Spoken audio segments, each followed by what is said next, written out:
Uh, Lots of things going on. Lots of things going on. And we've got our usual books. We have our usual books here. So today we're going to dive into these real quick. But there's also one quick thing that I wanted to discuss before we head into that. And that is the value of practice. The value of practice.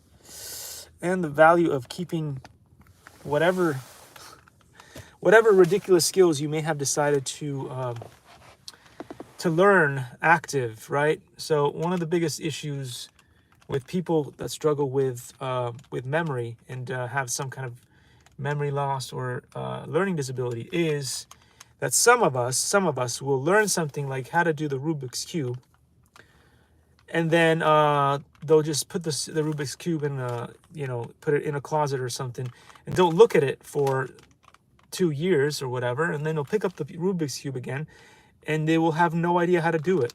They'll just completely forget all the algorithms that went into this thing, or whatever it is. Same thing could go with could be about like how do you make a knot for the belay for climbing and stuff, or it could be like a sailor knot or whatever if you go out and sail.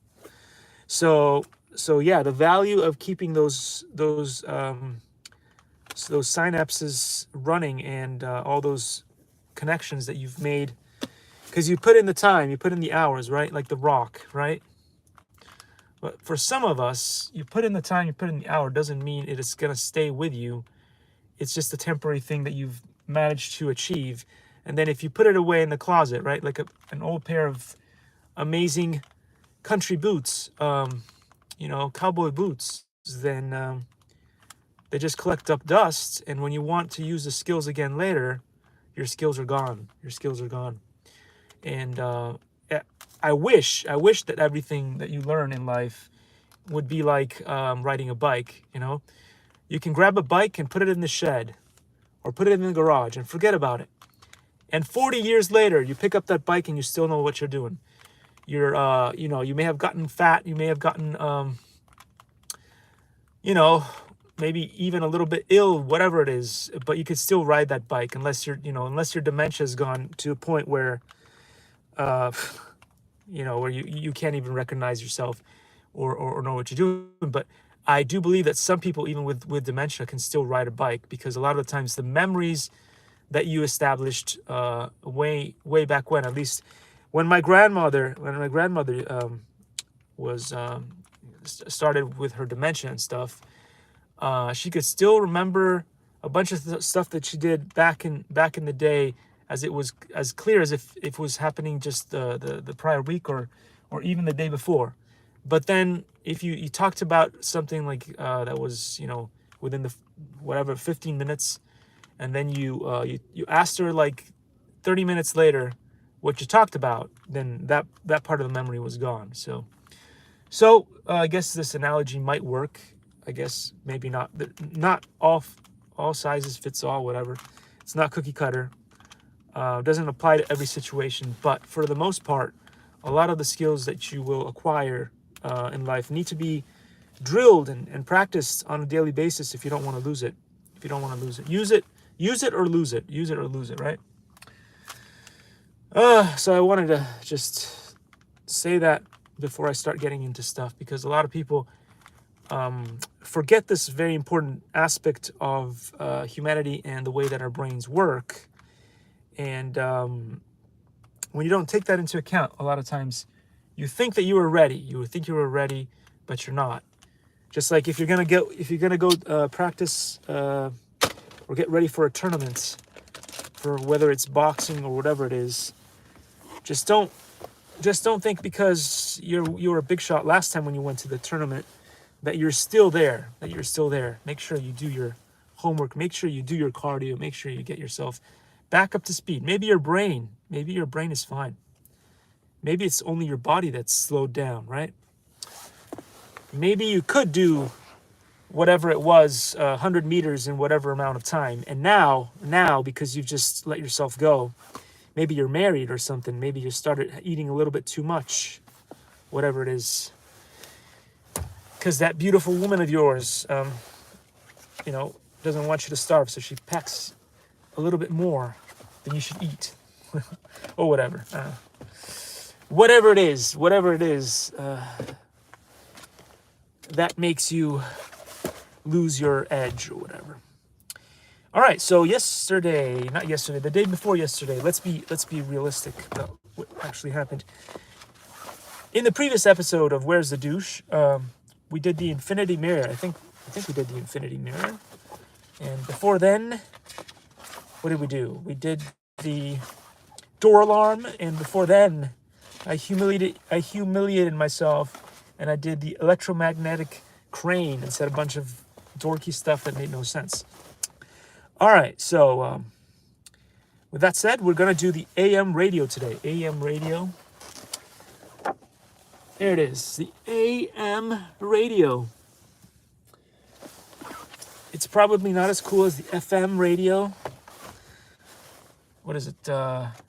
Is it K-Frog? K-Frog, Go Country 105, Kiss FM, Coast 103.5, and there's a bunch of really awesome iHeart radios, and anyway, lots of good stuff. Sadly, I can't remember all of them, but sometimes when I just drive around town, I'll do stuff. There's some cool construction happening right here in Irvine, California, Woodbridge. I'm going to show you because there's always some kind of construction going on. And the good thing about that is they keep our streets and stuff all done and dusted.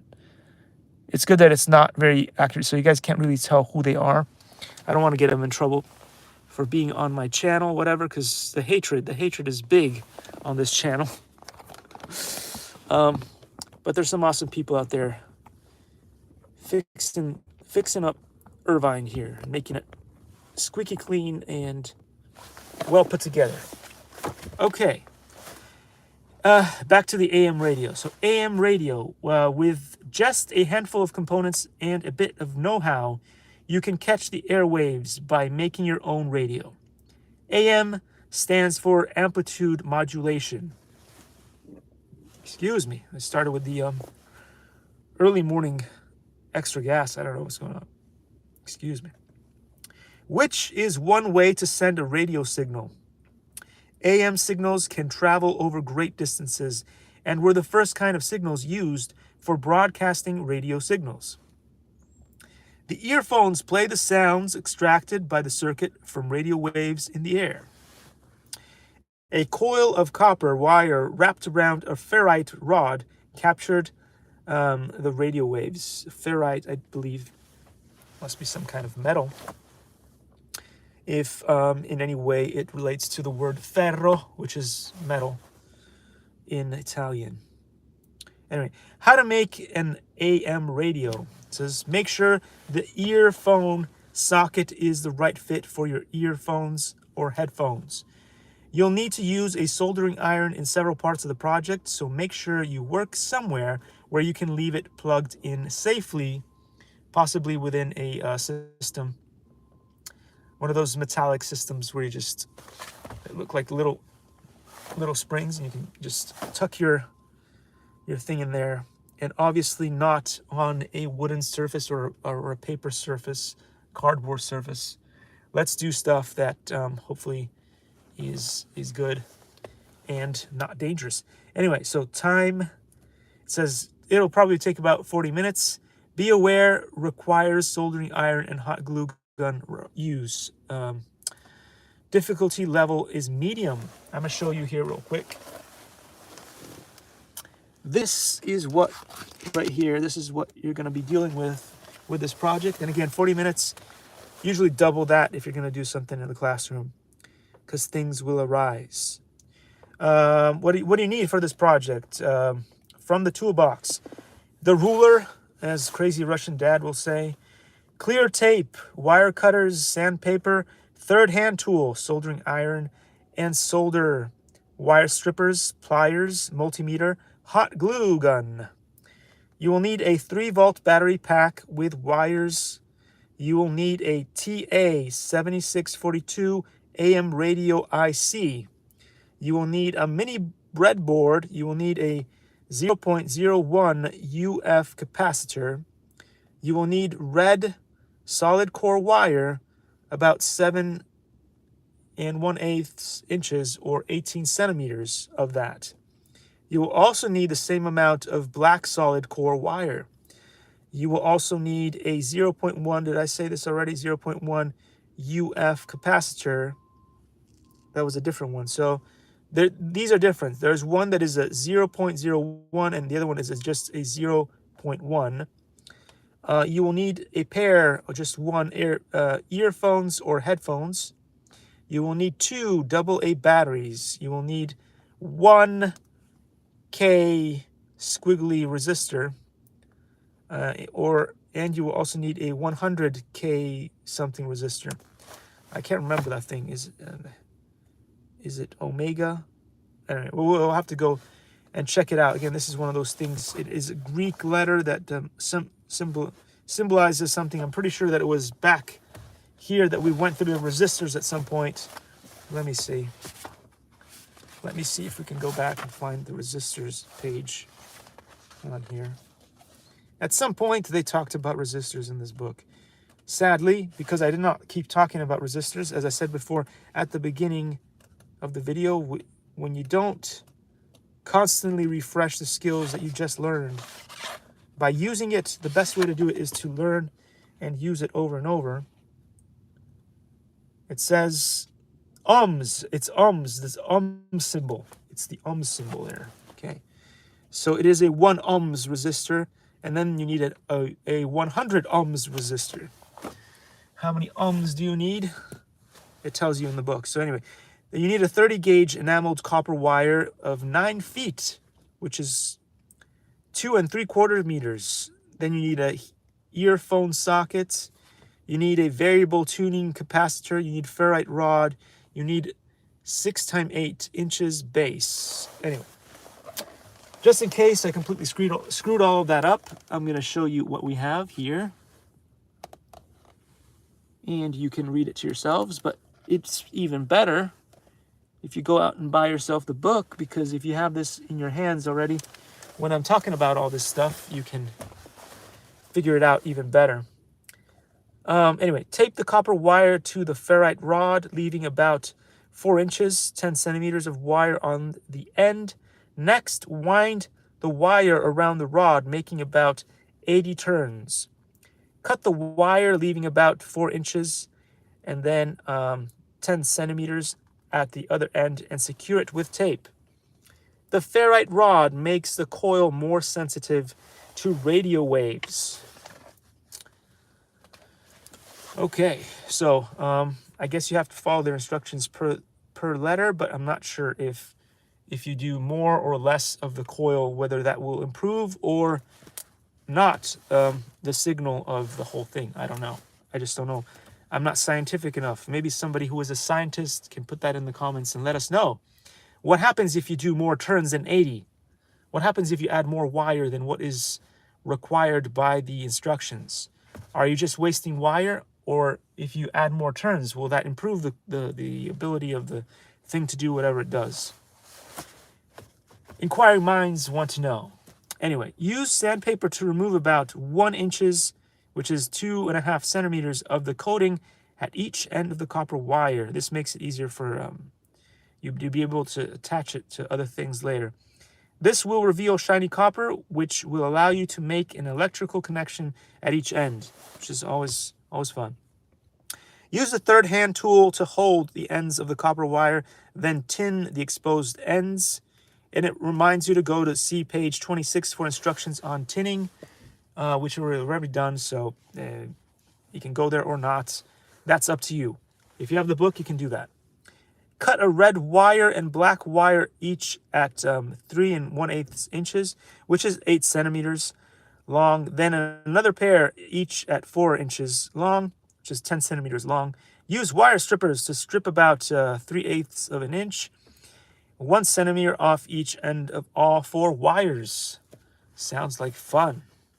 Use solder and soldering iron to tin one end of each of the 4 wires. The tinned ends of the wires will connect both the tuning capacitor and the headphone socket to the circuit board. 6. Trim the ends of the battery pack wires and strip about 3/8 of an inch, 1 centimeter off the ends. Twist the stranded wires and tin those too, using the third hand tool to hold the wires in place. Use the needle nose pliers to bend the tinned ends of the copper coil wire back on themselves, forming small hooks. Bad news, guys. Bad news. The sun has hidden itself behind the clouds. It is now getting very cold in the vehicle. It is getting cold in the vehicle, and I don't like that. And that messes with my chi and my flow. That is not a good thing. It hasn't gotten really bad yet, but it probably will. It probably will. So what you gonna do? What you gonna do? So solder the tinned copper hooks to the variable tuning capacitor prongs. It doesn't matter which way around they are connected, it says here. It says the coil and the capacitor will detect radio waves. Interesting. Use the needle nose pliers to bend the tinned ends of the wire, the shorter red and black wires into the hooks. So once to put those into the hooks, I guess you have to solder those together so that they don't come off during the experiment. Interesting. Okay. Solder the hooks to the tuning capacitor prongs. Again, it doesn't matter which wire is connected to which side. So this is one of those projects where you don't have to be too careful about polarity, I guess. It says whichever is whichever. Prepare to test the terminals on your earphone socket by plugging in the headphones. And then part 11 is use a multimeter to test the terminals on the earphone socket. Listen to the earphones to work out which terminals to solder the wires to. The correct terminals will be the ones where the static is loudest. Fun stuff. The red measuring lead determines the positive charge. And what else is it? It says if you want to learn more about the multimeter, it sends you back to the page, and you can go back on the live streams to figure out where that is. We did talk about the multimeter at some point. Solder the tinned ends of the long red and black wires to the terminals of the headphone socket. Make sure you connect the black wire to the negative and the red to the positive side. All right, I'm going to show you this cool thing here so you guys can see what this is all about in the picture. There we go. Fun stuff. More amazing than you could possibly imagine. It's gotten really cold in the car. Sun, how dare you disappear behind the clouds? It was great earlier. All right, 13. Follow this breadboard map to plug all the individual components into the mini breadboard. Make sure the flat side of the TA7642 AM radio IC faces in towards the middle of the breadboard. Okay, so breadboards may vary. This seems to be one of those breadboards where you probably, I don't know, they're rather old, I think. I don't know. The ones that you usually get in the kits with most of the Arduinos or what is it, Adafruit and Raspberry Pi projects tend to be slightly different looking, maybe a little bit wider and white. But this one is what you'll get here. And you can take a quick look at that picture there with all the cool stuff that goes with it. So what do you have? We have a black battery pack wire. And I guess they want you to put that in H8, in the H8 slot on the right. What else do we have? We've got the black tuning capacitor wire G4. It wants to go, does it say G4? Yeah, it goes into G4 on the right side of the thing. What I mean by the right side of the thing is the breadboards have two sides, this one and that one. They're all talking about using this right side of the thingamapoodle, and so that's what we're going to go with. It says the 0.01 UF capacitor goes, this is confusing. Why does it go into two? It goes into two different ones. It goes into F4 Oh, it's not confusing. It has 2 legs, so you got to put 1 leg in the F4 and 1 in the F8. And then the TA 7642 AM radio IC seems to have 3 legs, so you got to put 1 in G8, 1 in G9, and 1 in G10. The red battery pack wire A goes into A16. And then you have the 1K ohms resistor. It goes 1 leg in in C16 and 1 in G16. On the other side, you have the 100K ohms resistor, and it goes into, I think, what is that? That looks like I4. Is that correct? I4, and J10. Then you have the 0.1 or the 0.1 UF capacitor. That's going to go in 1 leg in J8 and 1 in 10. Wait, how does that work? Is there 10 on its own? I guess there's 10 on its own. I think they just made a mistake here. They made a mistake here. They forgot to include in the paper here. It should say J10, but they didn't put that in there. So J8 and J10. And you can't make this stuff up, so there it is right there. They forgot to include the J, so it's pretty clear by the picture though, which is fine. So again, whatever book you read, there's always going to be some misprint at some point. Red tuning capacitor wire is H9. Red headphone socket wire is H10. And the last one, but not least, black earphone socket wire, I'm not sure if I said it already, goes into I16. There we go. There we go. But anyway, you guys can take a look at the picture, and the picture shows you everything I just talked about.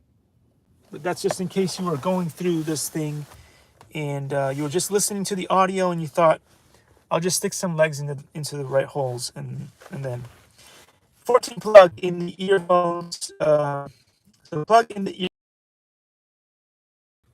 Okay, looks like we're back. So the big bully of the YouTube algorithm is back, messing with the live stream. So it was just getting good. It was just getting good. We were almost at the end of the live stream, and then the cloud of death came about on the YouTube, because that's what YouTube does. It bullies the ever-loving poop out of my channel and me, and it decided that it was going to go offline. Why? Who knows? Who knows? I'm just sick of it, though. Quite sick of it. So anyway, we were finally going to end on the last page, which is this cool page over here that I'm going to read. Just in case you guys just tuned in and thought that the live was dead. Well, it is dead, but what are you going to do, right? What are you going to do? So how it works. AM stands for amplitude modulation. Amplitude means the height of a wave, and modulation means to change something. AM radio stations take a base carrier wave and change its amplitude to carry sounds, which then they broadcast at a specific address on the radio wave spectrum, called the station's frequency. These waves enter your AM radio through the coil. Pretty cool. So it says real world inventions, FM and DAB. Starting in the 1920s, the first radio stations used AM technology, but a rival method of broadcasting called frequency modulation, FM, overtook it by the end of the 20th century. These days, many radio stations use digital audio broadcasting, DAB, which relies on computers to create the signals they beam out. And then, of course, there's Pandora and iHeartRadio. iHeartRadio is big these days, also because it interfaces so well with stuff like Amazon Alexa, Google, and all that stuff that we all enjoy having. All right, radio waves create an electric current in your AM radio coil that is an exact copy of the original electrical signal. When you select one of these signals with a tuning capacitor, it passes to the TA 7642 AM radio IC, You can turn the knob on the tuning capacitor to pick up different radio stations, which is kind of cool. Kind of cool. The TA7642 AM radio IC extracts the audio signal from the modulated waves and amplifies it. The audio signal carries the sound of music and speech through the earphones. Remember that cool musical movie, The Sound of Music? Well, it can happen in your radio as well. The earphones then convert the audio signal into sound waves, which is fun. All right, so there are different radio stations release sound as radio waves, right? So there's a bunch of different radio stations, and they will release these waves out, and then you have many AM radio signals. The coil picks up the radio waves, and you use the tuning capacitor to select a particular frequency, which is kind of cool. Kind of cool. The TA7642 AM radio IC amplifies the signal, it says. The coil picks up the radio waves, and you use the... Okay, so it has to go in a specific...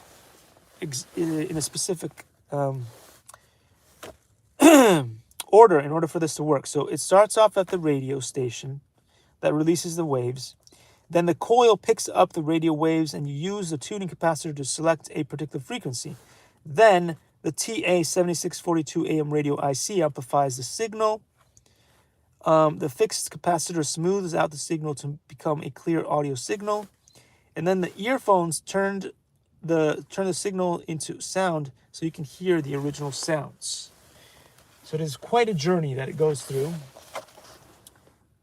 It is quite a journey that it goes through, and this is the journey on the bottom.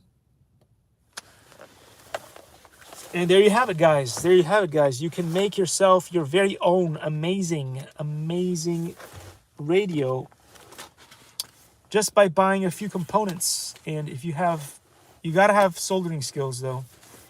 If you can't solder, you probably can't do this project. So go to Craigslist.com and buy yourself some soldering skills. I know they sell them, but they won't be much use to you. They just won't. Anyway. Oh, I forgot to say, last time when I showed you guys some of these cars, this was the smaller version, but I also made a really bigger version of it.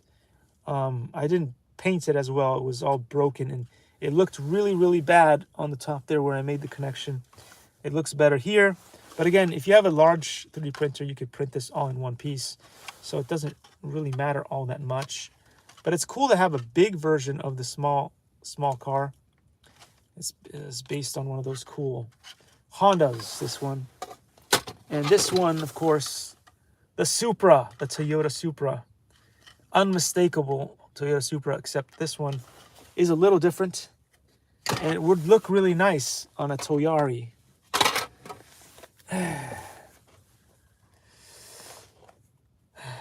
Top Gear. What a fun show. What a fun show. Anyway, guys, so we talked about making sure to keep our practice and hone our skills on all the things that we do, whether it's the Rubik's Cube, or martial arts. We want to try to do that. I may go out there and fly my DJI drone today. The DJI Mini. I'm a little scared because I really wanted, what I wanted to do was I wanted to use a simulator. There's a really cool computer simulator, but it only works with very, very few select remote controls. Apparently the DJI FPV controller doesn't work with it. What else doesn't work with it? The DJI Mini 2 doesn't work with it. And probably a bunch of the other DJI Minis drones don't work with the simulator. So I don't know what that's all about. Maybe they just want you to get one of the more expensive drones in order to run that simulator. And they just didn't care to make it compatible with the thing. But the thing is I updated to the latest and greatest software on the remote control of the DJI Mini 2. And I just don't know what that does, because sometimes you will update to the latest and greatest, right? But it's still in beta. And there may be some serious issues with it. And sometimes they'll fix it on their end. Sometimes you will have to download the next version for it to be fixed. So I don't know. Before then, I had the standard software on it that came with the drone back in the day when I bought it. That was a long time ago.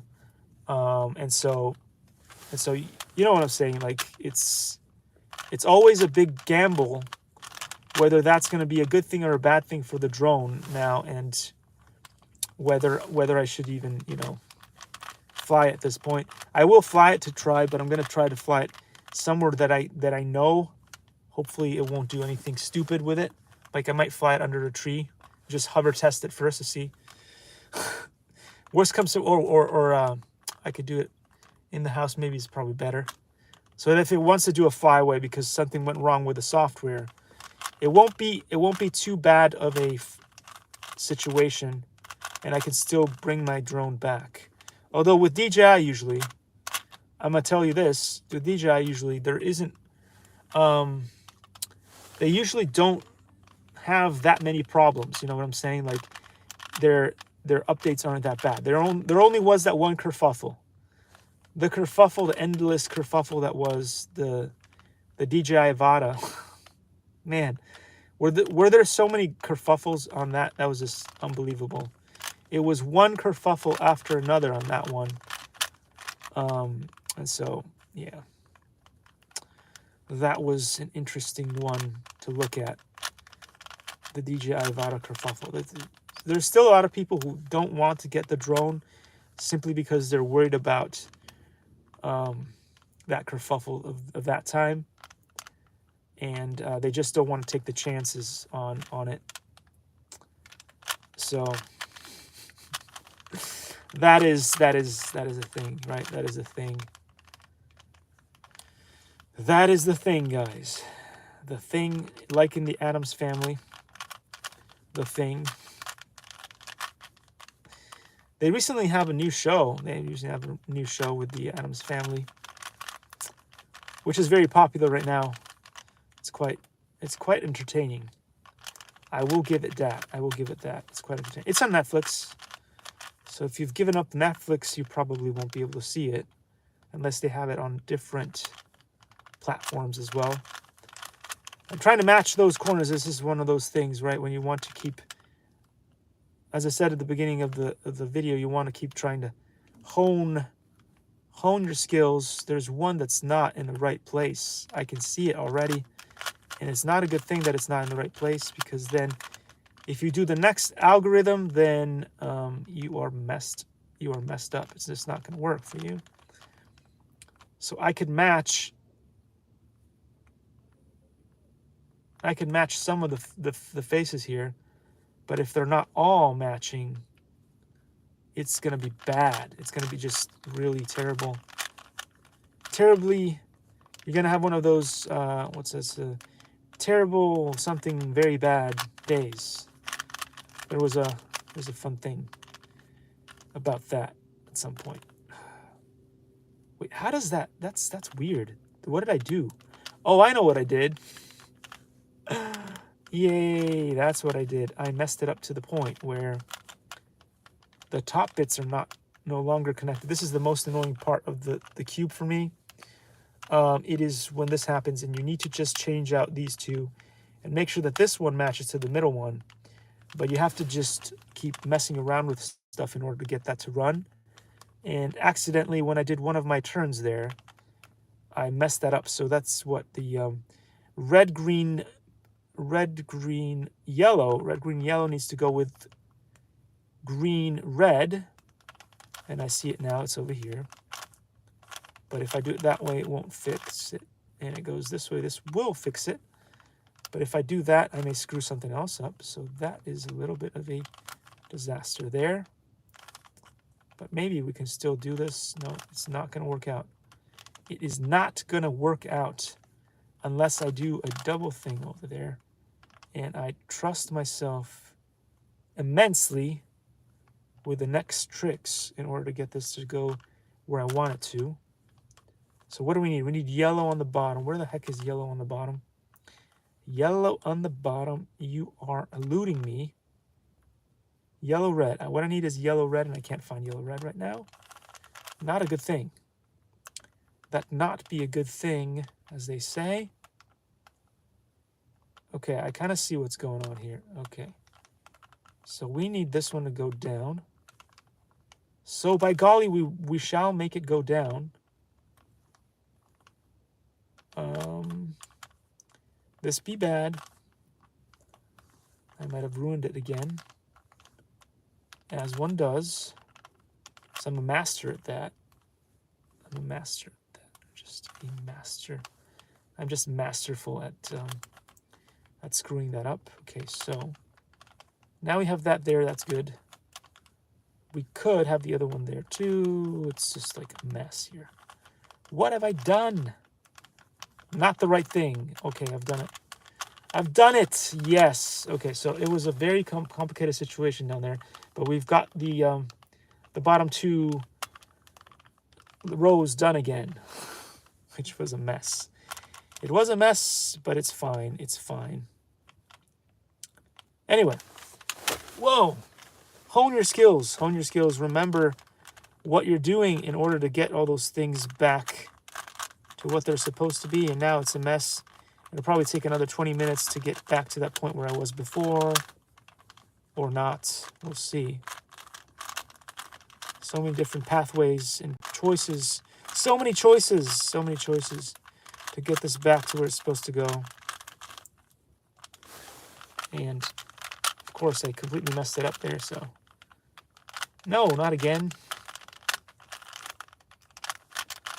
This could be a while. So we're gonna do the technology stuff instead. Not technology. We're gonna talk about the one, the only Grandmaster Tom Wong, because this is gonna take too long to do. I've messed it up completely. Again, as I said before, remember how quickly I did it last time? Well, I spent a whole week messing with the algorithm and just practicing days on end. And then when I was really, really ready, I came online and we did that one thing when I was doing the DJI thing at the same time. We were setting up the, what do you call it, the software for the DJI, and it took like forever. And then eventually the batteries all died, so I couldn't run it at the field. I had to go home, recharge it, bring it back, and then we did the famous hover test, because it's not really a flight. I don't fly that drone. I only do hover tests with that drone. Oh gosh. It takes a while. Anyway, so I don't want to bore you to death with Rubik's cubing and doing a gazillion different things there. What you came for to see is none other than Grandmaster Tom Wong's amazing book. But today we're going to talk about something which is kind of interesting, maybe, as well. And I had the time to do that. And it is tomatoes. Tomatoes. No, don't worry. I already explained to you guys that the latest and greatest tomato can from Kirkland has a red thingamajig here to open it up. In the old ones, it was just a sort of silverish, I wouldn't say, I said chrome in the other video, but I was wrong. It has more of a matte finish than a chrome. Anyway, the chrome is just the can top, so you can see yourself through there. It's not very shiny, but it's shiny enough that you could kind of see your face. It's going to look distorted, but anyway, the point was that this one is red now. That's the change that they made. But the reason why I have these is we're going to talk about Tai Chi. And if you can hear that sound, it's a good way to explain what people, or at least Bruce Lee was talking about, is like move like water. What is that all about? But before we do that, we're going to get into reading this book here. This amazing book. And again, if you guys want this book, as most books out there, you can get this on that amazing Amazon that amazing Amazon. So if you want to go and buy this book, it is. I'm gonna say it real slow so that if you have your phone there, because most people don't watch YouTube on the computer anymore. Who has a computer anymore? Everybody's on their iPhones or Androids. Nobody has time for the PC anymore. The PC is almost obsolete unless you're doing like editing for the Hollywood Disney Magic. You most likely are not using a PC anymore. Or, well, I mean, you could be at your office, but you're not allowed to watch YouTube at your office. So you can't. Anyway, I'm going to say it real slow. Okay, I lost my train of thought. Secret Origin of Wing Chun. 22, I would say 22,000, but that's wrong. It's 2,200 years of training, history, philosophy, and development of ancient Chinese mixed martial arts. By Tom Wong. Again, the inside joke is for students only. And it is now available on Amazon, which means that anybody can read it now. It was only for students only before it was published. Okay, so anyway, Shaolin Wing Chun's wooden dummy training. The Shaolin wooden dummy is built with arms and legs suited for training in a more upright position. In addition, because conditioning the arm and making the arm tougher is one of its goals, directly banging the forearm against dummy arms is part of the training. There are many dummy forms. About 108 to 118 techniques are performed during each dummy form. Differences between other equipment, differences between sandbag training. After students have practiced their forms and techniques for several years and developed their body mechanics, sandbag or heavy bag training can be introduced to the student's practice. Such a practice enhances all previously learned techniques, furthers hand conditioning, and increases power when striking. However, practicing with a heavy bag or sandbag is not recommended if the student has not yet learned proper execution in the air. This is because improper execution causes injuries and leads to creation of inefficient bad habits. The Aomei Wing Chun student should have developed a habit of maintaining relaxation before hitting heavy bags or sandbags. Meanwhile, Shaolin Wing Chun students should have developed the habit of maintaining constant tension in their forearm muscles from weightlifting before starting to train with heavy bags or sandbags. So again, if you haven't gotten down your technique, and again, there differs the two different, completely different techniques. One is more like boxing, where you're loose and wild, and you only really create tension at the point of contact, and then you relax. And the other one is all about pushing through the bag. So again, if you haven't done your martial arts training, and again, as I said before so many different times, all it really takes, and people laugh at me when I say this, but it's true, you don't have to go out there and hit wooden. I mean, I've done the training as well with wooden planks, or I hit like cement, or I hit trees and stuff with knuckles or palms and all that stuff. I've done all that stuff, but you don't really need to. All you need is a good, nice book, a nice book, and just practice this for about 10 minutes every day. You start off with maybe 1 or 2 minutes. Don't go to 10 minutes right away because you will injure yourself. Just do 1 minute of this every day if you're doing the karate training, but even the other one will be fine. And then you progress on. Eventually, your tendons, your muscles, and you'll create microfractures underneath the bones, in the bones, and the bones will then solidify and get stronger and stronger until eventually you'll have a decent iron fist, iron palm, whatever.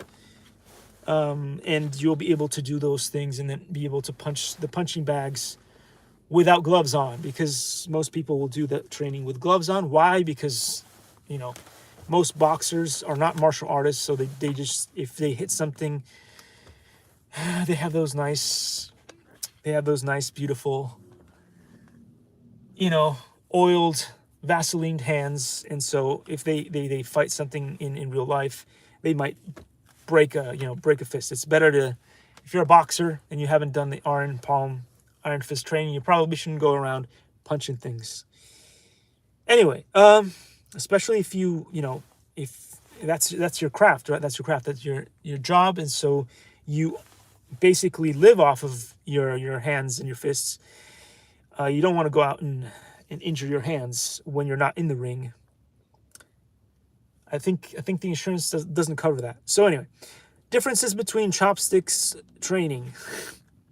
What? Okay, I didn't make this up. It's in here.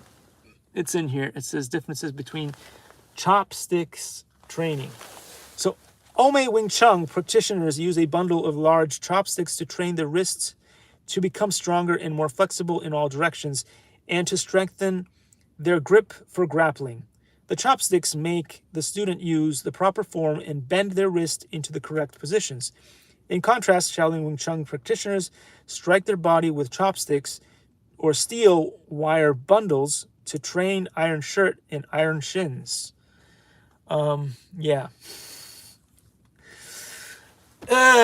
No pain, no gain, right? No pain, no gain. If you're like really into honing your skills to the point where you can actually use a lot of these techniques in real life, you can either run around the city and put on some, shin guards, or you can do proper iron shin training and all that stuff, because it's really,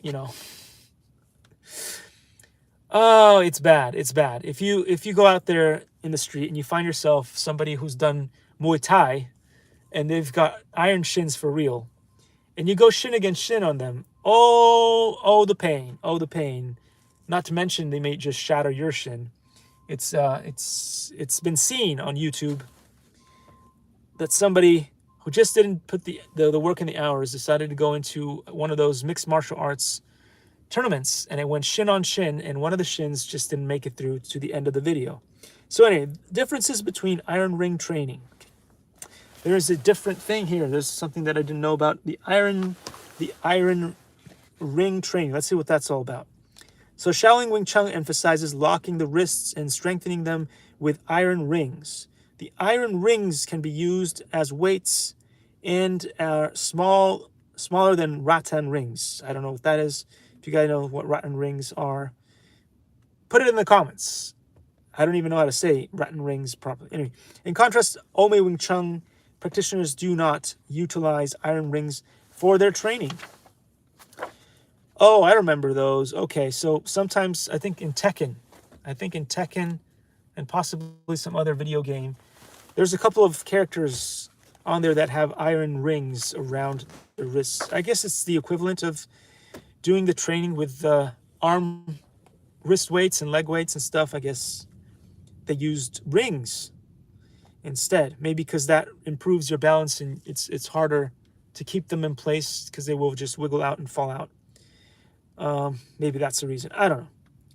Practicing forms with iron rings in Shaolin Wing Chun. Okay, so differences between rattan ring practice. The rattan rings that Shaolin Wing Chun practitioners utilize for their training is much bigger than rattan rings that Ome Wing Chun practitioners use for their training. This is because Shaolin Wing Chun emphasizes conditioning the forearm in our four directions and using strong pairing techniques. Ome Wing Chun uses much smaller rattan rings. Training with these smaller rings helps students learn proper hand and elbow placement. As students practice various types of strikes, these smaller rings force the student to place their hands and elbows at the center of the body. So I guess it's for positioning and stuff, which is pretty cool.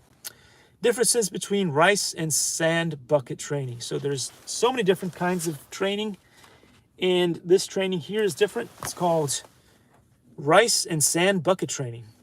So while both Shaolin Wing Chun and Ome Wing Chun utilize rice and sand and other objects to condition and toughen up the fingers, the training and exercise is different for each style. The herbal formula for hand conditioning is also different. So in the next one, we're going to talk about, in the next episode of Where's the Douche, we're going to talk about differences between or behind the idea of sticky hands training and Chi Sao. So that's going to be most likely tomorrow if I can get myself over here and stop getting distracted by all the pretty ladies and nice couples. I will probably do that maybe tomorrow. Anyway, so with that, I will end with the thing that I was talking about. Move like water, right? Move like water. This happens a lot in Tai Chi. This happens a lot in a lot of different things. They talk about this thing, move like water, but most of the people talking about move like water don't understand what it means. They're just copying what you know, Bruce Lee. He was loud and he did all this thing, and it just looks weird. But then I saw that one YouTube video where he was actually on a video and he was sparring. Oh, are we live again? Oh, we're live again. For the love of Pete. For the love of Pete. For the love of Pete. As long as you love me, baby. I was trying so hard. To get this to run. And the YouTube algorithm of death required me to... Before I only had to get out of the app and come back into the app. This time, I had to turn off the phone all the way and then come back to the app for the live stream again. This is unbelievable, guys. This happens all the time on my live streams, and it's a pain. But you know, YouTube is YouTube. It doesn't happen on any other apps that I live stream on. Only YouTube has this issue. Oh, so I was getting into the thick of it.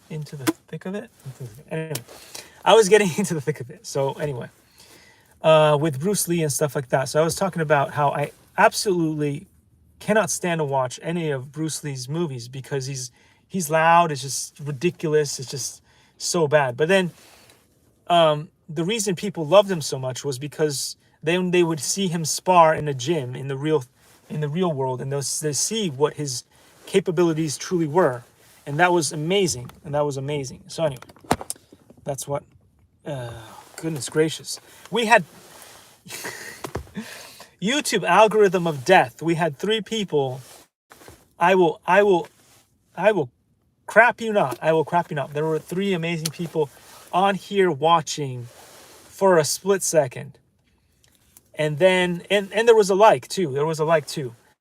And then all of a sudden the like goes away because this is the YouTube algorithm of bullying and death. And then the 3 awesome people that were there no longer displayed on the thing. I'm pretty sure they're still there. I'm pretty sure. But what are you going to do? So anyway, we're going to talk about what I was talking about, how to move like water. And I said this one time before. The human body cannot move like water because we've got joints and stuff like that. So the best you could describe it is we can move more like oil, or you could describe it as the liquid Terminator. You know, the liquid Terminator, when he's able to move around, and it's that sort of like liquid, partially hard, partially soluble, partially like movable. So there's some ability to move, otherwise it'd be static, right? If it's too rigid. But at the same time, we are constrained by our joints. So there's different points in space that are not going to be able to flow like water, because you would have to dislocate your shoulder or your knee or whatever in order to move like water. You just can't do it. But what does it really mean to move like water? And this is why I have these 2 cans here. One good exercise for people to do, maybe the cans are not the best idea, because you would want to have just a little bit more. You see how you can do this? And you can hear that sound. You probably want to have a little bit more of that sound, especially as a beginner. If you get better at it, you won't need it as much. But as a beginner, what you want to have is to be able to hear that sound a little bit. And when you do your Tai Chi motions and you have these tools in your hands, you'll be able to feel which way things go. And sometimes this is good, and a lot of ballet people will wear ankle weights or arm weights or whatever it is in their dancing as well, because they realize, for instance, if they're trying to do some special turns or whatever, as a beginner, you're not very capable or whatever, you're not getting the technique right and stuff. But let's say if you hold one of these in your hand, you'll notice that you'll be able to do more turns than you usually can if you don't have one of these in your hand. They also have those really fun devices. They're kind of like a little pancake. You stick it on the floor, and if you turn on that, the top of the thing allows you to spin on that. So that's another tool that people use to allow you to do that. But anyway, the point of this is try doing. A lot of people are amazing right now. You know, maybe you've done like 30 or 40 years of Tai Chi, but you can't feel Chi. So you're really disappointed in Tai Chi. But you've mastered the 24 form, so you have no, what do you say? It doesn't hurt to try this, right? It doesn't hurt to try this. Get yourself 1 or 2 of cans, 1 in each arm, and try to do the Tai Chi form that you're usually using. You do the 24 form and holding these, but don't go fast. Go real slow, and do all the different moves. And again, the reason why it's better to have one of these with a little bit less liquid inside, so the ratio to being full is a little bit less, is that you can hear the sound. So while you're doing the different moves, try to hear the sound and try to feel how the liquid inside the can flows.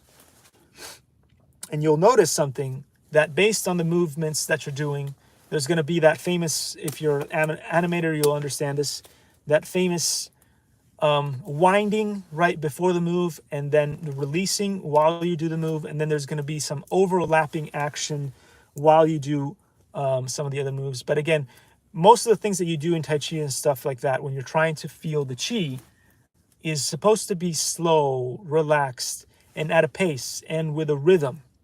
If you're fighting in real life, you don't want to have rhythm, because if you're fighting somebody who's experienced, they will catch on to your rhythm, and they will figure out when to strike based on your rhythm. So fighting in real life is one thing. Feeling the Chi for your, for your overall growth and experience of health and all that stuff, that's a different thing. So that's what I'm trying to focus here. I'm not trying to teach you guys how to hurt people. This is not this channel. We don't do that here. I'm trying to help you guys understand Chi, because if you understand Chi, you will also feel better, and you'll be able to improve your health. And so one of the things that people don't understand when they're doing all of these Tai Chi moves is they were designed to initially be used as combat, right? And then eventually they also realized that they were also capable of being used as something for your health. So you need to understand how to create the power, the momentum, and the flow.